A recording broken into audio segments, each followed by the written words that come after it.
इनके हथौड़े में इतना ताकत नहीं है कि हेमंत सोरेन परिवार के राजनीतिक कैरियर पर वो डेंट लगा सके। अगर मैं सरकार छोड़ भी दूं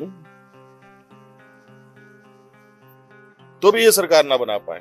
मैं इनको बोलता हूं गवर्नर हाउस में जाके आप दवा पेश कर दो, फिर भी सरकार ना बना पाए।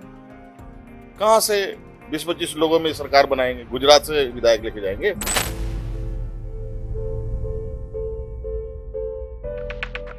Hello and welcome to the Quint. मैं हूं शादाब मोइजी और झारखंड में बहुत कुछ चल रहा है। झारखंड में जो राज्यसभा चुनाव है उसके लिए भी चर्चा चल रही है। साथ में जो आईएएस अधिकारी पूजा सिंघल जेल में हैं वो भी मुद्दा है। और झारखंड में तमाम तरह के जो चीफ मिनिस्टर के बारे में बहुत सारी बातें चल रही हैं। इनके विपक्ष इनके ऊपर बड़ा आरोप लगा रहा है, इसी ने इनको तलब किया है।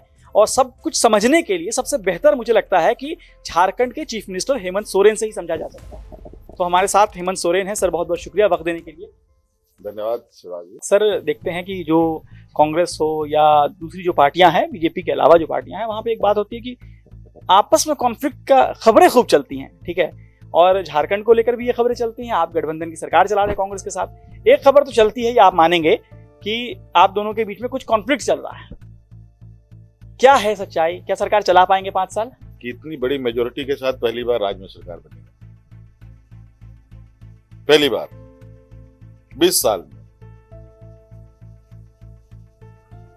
और जब घर में ढेर सारे बर्तन होते हैं तो थोड़ा ढंग ढूंग तो किधर तो बचता है, इधर बस वही है, अब बाकी कुछ नहीं। ठीक है, जो भी आपके ऊपर केसेस चल रहे हैं खनन वाला, मैं आपसे समझना चाह रहा हूं कि आप कहां खड़े हैं, कैसे इस आरोप को देखते हैं, ये आरोप आप पे कितना डेंट लगाएगा, ये अगर आप समझा सके तो। देखिए, इस विषय पर पूरी कोशिश भाजपा की है कि हम भारी डेंट मारे। आप बताइए सदाब, मैं मुख्यमंत्री हूं यार, स्टोन चिप्स बालू का ही काम करूंगा। अगर लूटना हो तो मैं कोयला ना लूट लूं, लूटना ना होता तो गोल्ड माइंस ना लूट लूं, आयरन ओर का माइंस ना लूट लूं। ये पत्थर पर सर फोड़ने के लिए क्यों जाऊं मैं?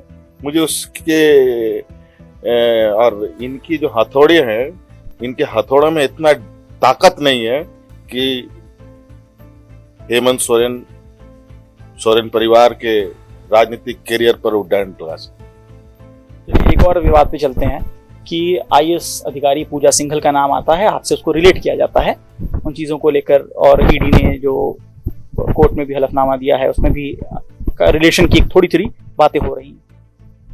आप एज ए मुख्यमंत्री क्या इन्वॉल्वमेंट है आपका? क्योंकि अधिकारी तो आपकी थी ना, तो आप पे तो आरोप आएगा कि आपके ही अंडर द टेबल, आपके ही संरक्षण में बहुत सारी चीजें हैं, तो आपका नाम क्यों ना आए? और क्यों ना पब्लिक पूछे आपसे ये सवाल कि उन अधिकारियों के साथ आपका ताल्लुक था या है?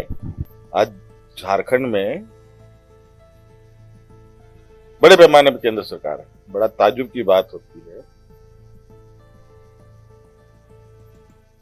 प्रधानमंत्री कार्यालय में झारखंड के पदाधिकारी हैं कुछ पदों पर, पता कर लीजिए। होम मिनिस्ट्री में झारखंड के पदाधिकारी हैं, यहाँ तक कि कैबिनेट सेक्रेटरी भी झारखंड के पदाधिकारी हैं। और तो और मजेदार है कि इलेक्शन कमीशन में भी झारखंड के पदाधिकारी हैं। और मुझे बड़ी उम्मीद थी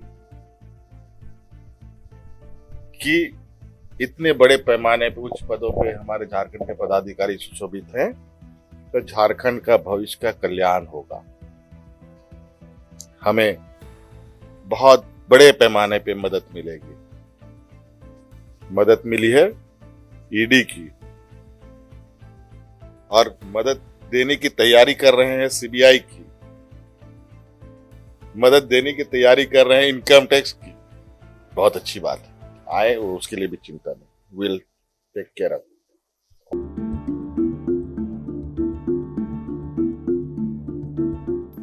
जिस तरीके से मोहनजोदड़ो की खुदाई हुई इतिहास की, उसी तरीके से आज के दिन में गुरुद्वारा, मस्जिद, मंदिर सारे खुद रहे हैं। क्या निकलेगा नहीं निकलेगा वो तो यही लोग बताएंगे। ये और हमारे यहाँ भी यही खुदाई चल रही है सरकार को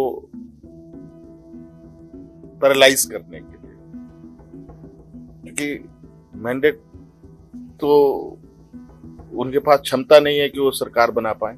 अगर मैं सरकार छोड़ भी दूं तो भी ये सरकार ना बना पाए। मैं इनको बोलता हूं गवर्नर हाउस में जाके आप दवा पेश कर दो, फिर भी सरकार ना बना पाए।